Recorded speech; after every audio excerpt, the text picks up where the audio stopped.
Yeah, all right. Welcome again to the second part of the video, which is solving questions for the 2022 West African Examination Council Senior Secondary School Certificate Examination.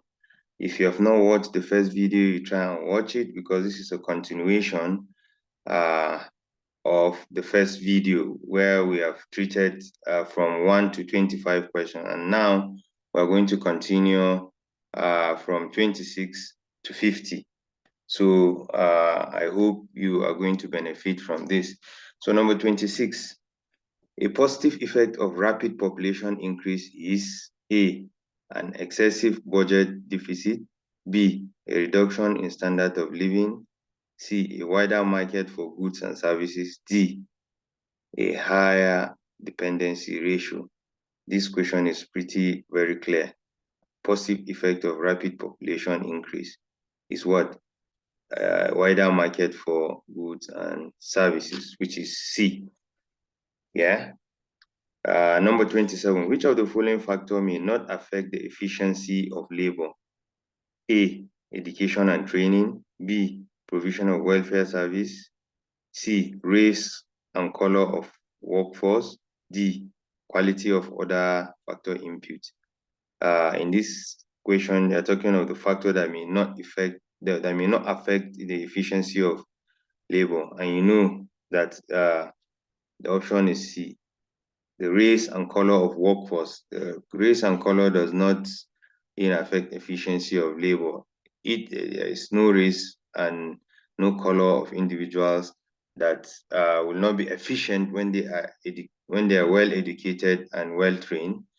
There is no race and color of workforce that will not be efficient, when their welfare services is taken care of, and then there is no race and color that will not be efficient when the quality of other factor inputs are available for them to engage in production process. So that is the option, the solution.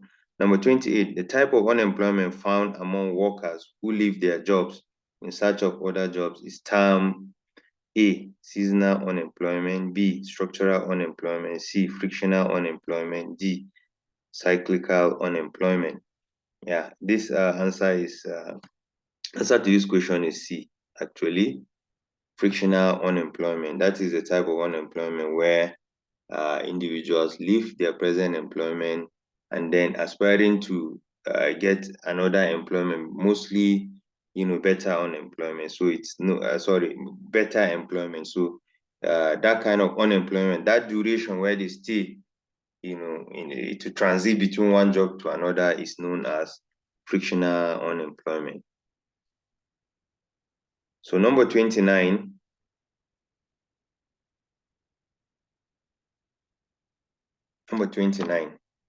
the main objective of marketing board, excuse me, please. The main objective of marketing board is to A, accumulate revenue for government, B, educate farmers on pricing of cash crops, C, stabilize the income of cash crop farmers, D, provide warehousing facility. Number 29, the solution is what? C. Marketing board, they are government-owned establishment set, or established with the aim of stabilizing income of cash crop farmers. Sometimes cash crop farmers may engage in production. Sorry, excuse me, it's early in the morning and it's getting cold, so that's why I'm sneezing. Sorry, forget my forget the sneeze, please. So marketing board is set to mostly to protect the interests of cash crop farmers, so that cash crop farmers will not produce and then at the end of this, sell their products, at a loss. So that's the major reason why marketing boards are established.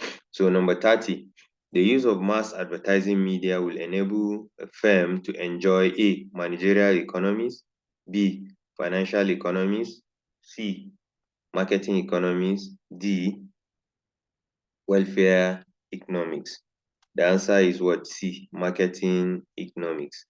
The use of mass advertising media will enable a firm to enjoy marketing economies. When you market products, especially now that the computers age, the social media and the rest of those where people advertise their products, in order to benefit from the sale of their product. Number 31, which of the following industry will add more value primary products? A, service industry, B, construction industry, C, mining industry, D, processing industry. Look at the option, the only one that stands out is the mining industry. Why? Because the mining industry is a primary industry. Extraction directly, from nature. That's what primary industry is. So mining industry will be the one that will, add value to primary products. So the answer is C. Yeah. So moving forward, number 32, the gross domestic product less the provision for the wear and tear of asset is the A, net present value, B, net national product, C, net factor income, D, net indirect tax. The solution is what? The net national product. When you're talking of the gross national product, GNP, less depreciation, because wear and tear is talking about depreciation. So when you deduct the depreciation rate, from the gross national product, you get the net national product. That's the NNP. It is there in the national accounting, that are taught in schools. Yeah, so number 33, an example of transfer payment in national income accounting is A, money transferred to another country, B, unemployment allowance paid to the citizens, C, the amount paid to a worker on transfer, D, transfer of funds from one bank to another. Yeah, the solution is B, the unemployment allowance paid to citizens. That's what transfer payment is. The definition of transfer payment is income earned but not, deserved, but not worked for. For instance, as a student, you're not working, and then sometimes from time to time you may need one thing or the other, and then you ask your parents, for money, take care of those things. So from the income of your parents, they transfer it to you. So you get the money not because you deserve, not because you earn it, but because you deserve it. Yeah. So you didn't work for it, but it's given to you all the same. It's that part of income that belongs to someone else that is transferred to another person who doesn't work for it. So in this case, unemployed people are paid, some allowances, not because they work for anything. So the money that they are being paid for is a transfer payment to them because it is the money that has been realized through the income, of others. So that is transfer payment. So number 34, sorry. Number 34, increasing national income without effective control of population size in a country can lead to A, higher per capita income, B, increase in poverty, C, increase outflow of aid, D, underutilization of resources. So number 34, the answer is D. When national income is increasing, but at the same time, population size is also increasing, then it will lead to what? Underutilization of resources. It's more like what is happening in Nigeria, currently. Our national income is increasing, but we're having also a population explosion, which leads to a lot of inadequacies here and there, and that leads us, to underutilization of our resources. So the answer is D. Number 35, an example of commodity money is A, currency note, B, mobile money, C, checks, D, silver. Commodity money, that is the type of money that is a commodity. It's mostly the money that was used, immediately after trade by barter, before the currency notes came into being. Commodity money, different things can be used as commodity money, like silver, gold, and then cowries, uh, elephant tugs, and so many things that were used, the gongs in some African, society were also known as commodity money. So in this case, the answer is the silver, because at some point, silver was used as commodity money. Number 36, if inflation is anticipated, people may A, save more money, B, spend more money, C, give out more loans, D, spend less money. The answer in this case, the question is a bit tricky, but the answer is what? B. When people anticipate inflation, they'll spend the money they have currently, because uh, when you save the money in future time, the value will depreciate. The value of money will be debased by the inflation. If you give out loans, still the value will be debased, because by the time that you get your loan in future time, you won't be able to use the money to get the kind of satisfaction that you use now, and then spend less money. Still, if you spend less money, the money that will be left with you will still be devalued. So the best thing that consumers do when they anticipate inflation is to spend the money currently, because the value of the money they know is going to fall in the future. So number 37, uh, if the central bank increases its bank rate, A, many banks will shut down their operations. B, consumers will borrow more from banks. C, the supply of money may reduce. D, interest rate by bank will fall. Central increases bank rate. Bank rate is one of the policy that is used in money, is one of the methods that is used in monetary policy. Increasing bank rate, the central bank can direct the commercial banks to increase their lending rate, and then that will what discourage people from going to the bank to borrow money, and because of that, uh, the supply of money, will reduce, because people will not want to go to the banks and get loan facilities to inject into their business, to start or expand their business. So the when if the central bank increases its bank rate, uh, yeah, if it increases its bank rate, meaning that commercial banks will increase the level of their savings with the central bank, definitely to affect the supply of money in circulation. So the answer is C.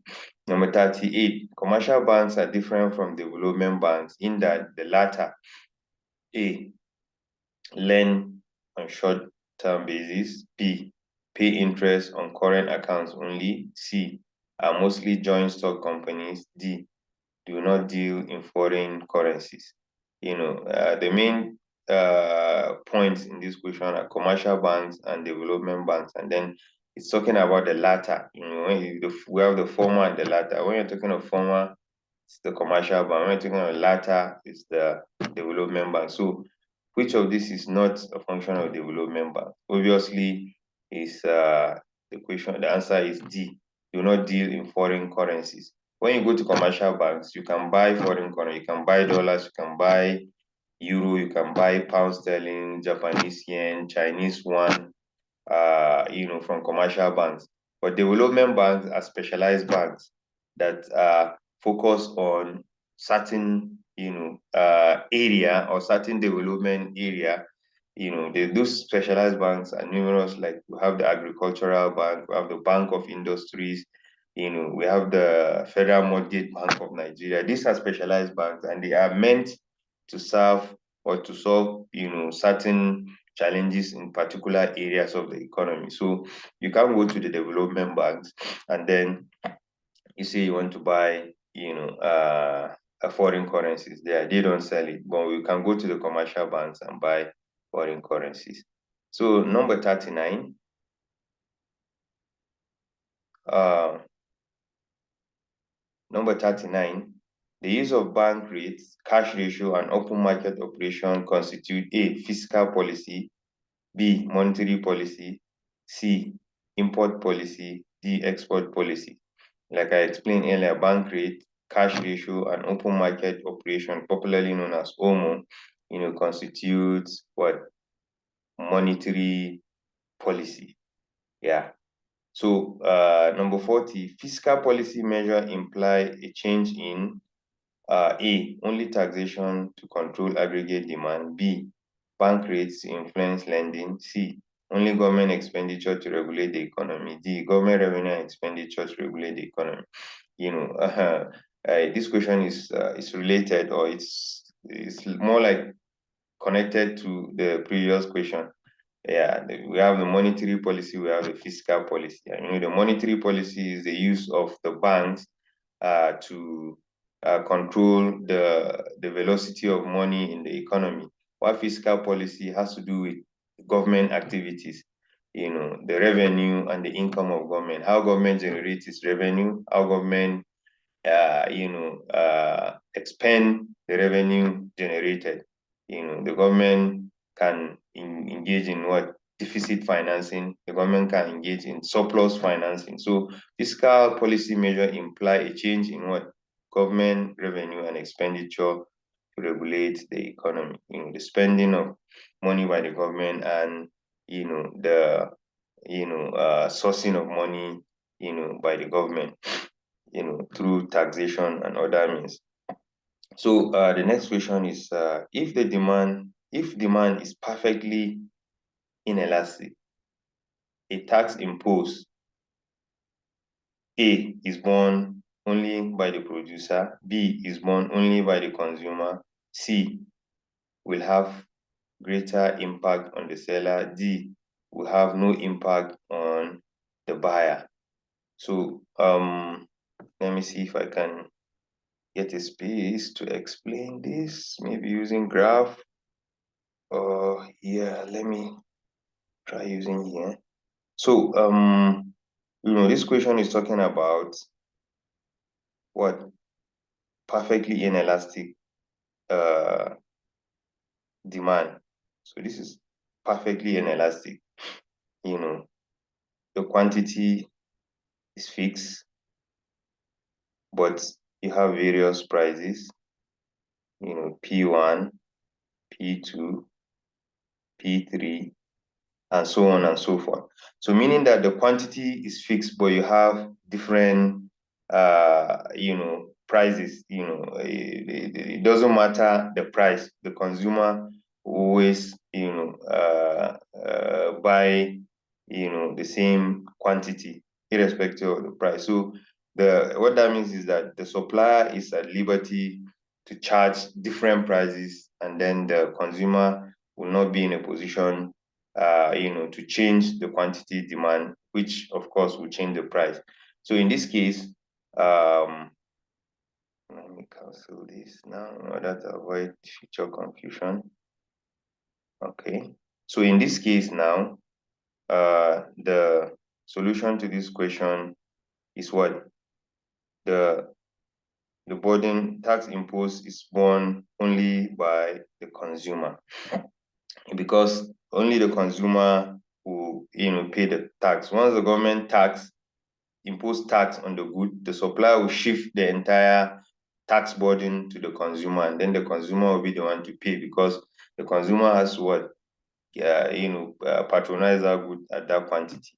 So irrespective of the price, you always patronize the good. So the next question is 42. Development planning focuses mainly on A, allocation of resources by the entrepreneurs, B, mapping out strategies by the government, C, developing some areas of the country by the government, D, deciding on which types of homes to build. In this question, the option is what? The solution is B, mapping out strategies by the government. That's what development planning, government planning ahead.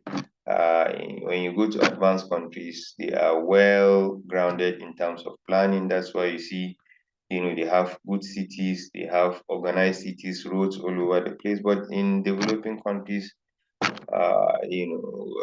issue of planning, it's a very challenging thing for us, because yeah, the planning on paper is done, but when it comes to implementation, it's completely a different thing altogether. So, but development planning focuses mainly on mapping out strategy by the government in order, to create a very nice and organized society where people will benefit, from.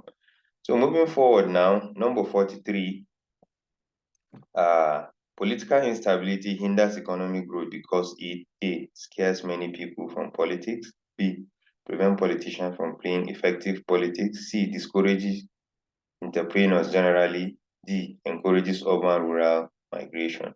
The answer, is what? C, it discourages entrepreneurs generally, local entrepreneurs, international entrepreneurs. When there's political instability, people will not want to invest their money because you will not be sure of what will happen to your investment because of political instability, especially like in Nigeria. You know how, in most cases, when results are announced and it doesn't go to the way, of some certain people, they begin to rampage, begin to destroy, the properties and, an interest of other people. So political instability discourages, investment in an economy, by local investors and by foreign investors. So number 44, foreign investment and long-term securities in the balance of payment accounts are recorded as A, current account transaction, B, capital account transaction, C, balance of trade account transaction, D, invisible balance account transaction. Yeah, so this question, the solution is what? B. If you study the national income accounting, or for those of you that did accounting, you know that balance of payment account is recorded in capital account, it's recorded in capital account transaction. So foreign investment and long-term securities are part of the balance of payment accounts, and then the balance of payment account counts are recorded as, capital account transaction. Take note of that. Yeah. So the next question is number 45. Um, An argument for the use of commercial policy rests on the need to A, make imported goods affordable, B, reduce domestic unemployment, C, encourage the importation of non-essential goods, D, make a country enjoy absolute advantage in production of all goods.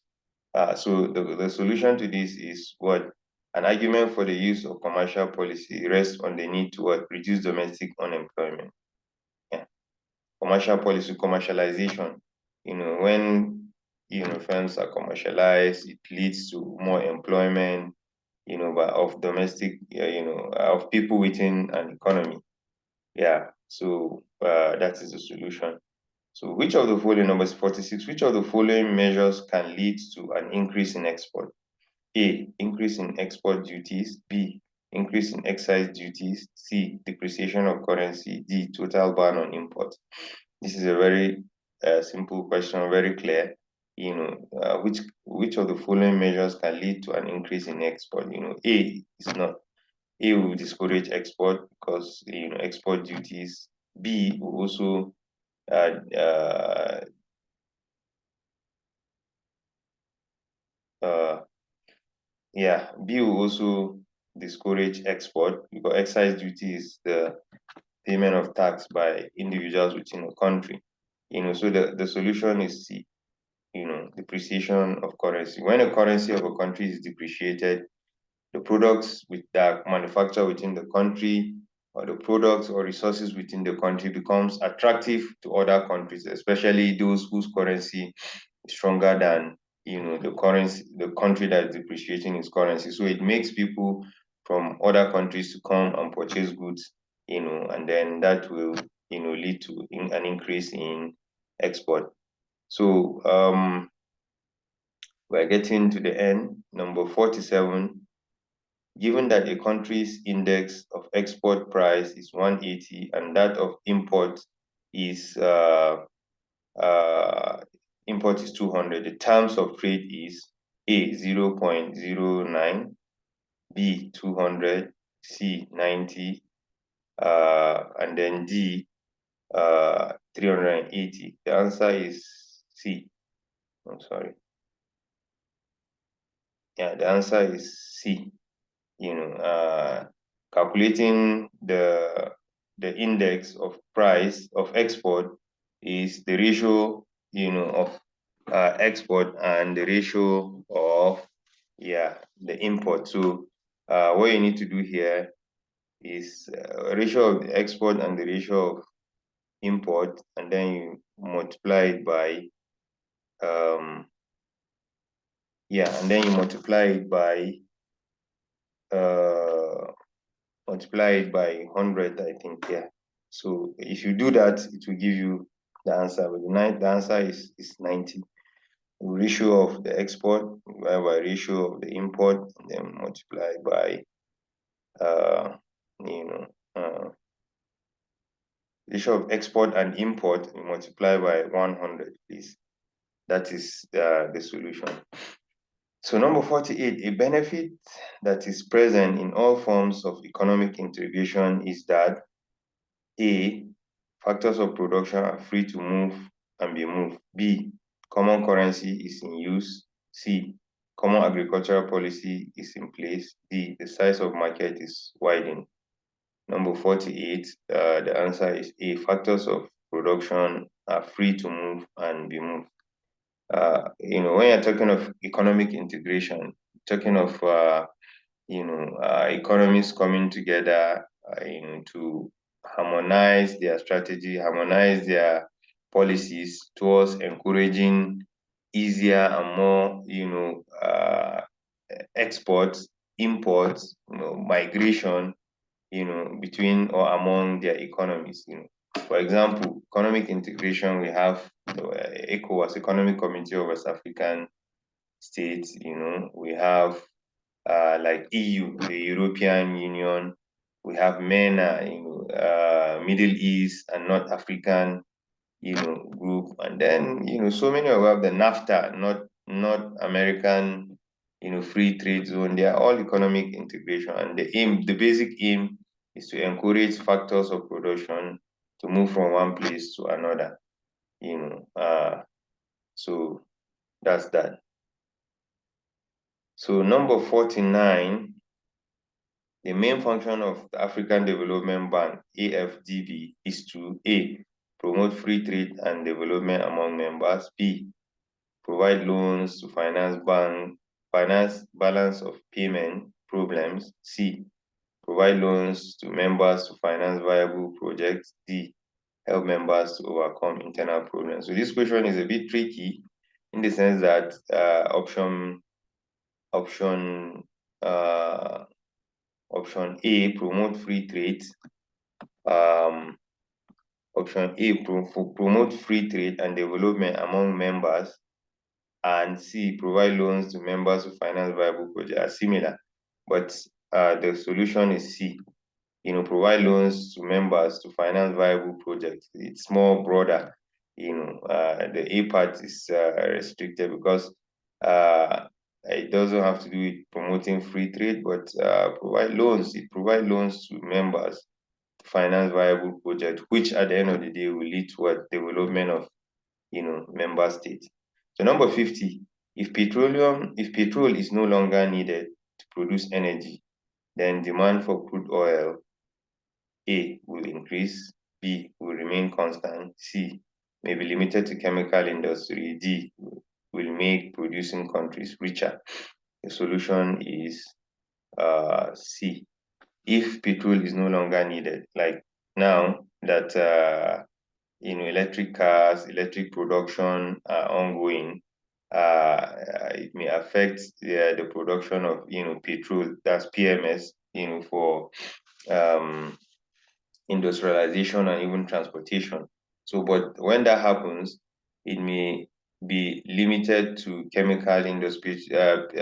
Crude oil may be limited to chemical industry. For instance, in Nigeria, when you go to Port Harcourt, there are a lot of petrochemical industries there, and they also use petrol and then sometimes byproduct from petrol for their production process. So if petrol is that's PMS is not being produced from crude oil, then definitely the use of crude oil will be channeled towards producing other petrochemical substances that are used for various reasons. So we've come to the end of the video. Thank you for staying with me once again, and please, I want you to subscribe to my YouTube channel in order to encourage me to make more videos, share the videos, and then like and comment, tell me the merits, the demerits that you see in the videos. I'm a new YouTuber and I want to improve the content, of my videos, and I can only do that with suggestions from you. So thank you till we communicate in the next video. Bye.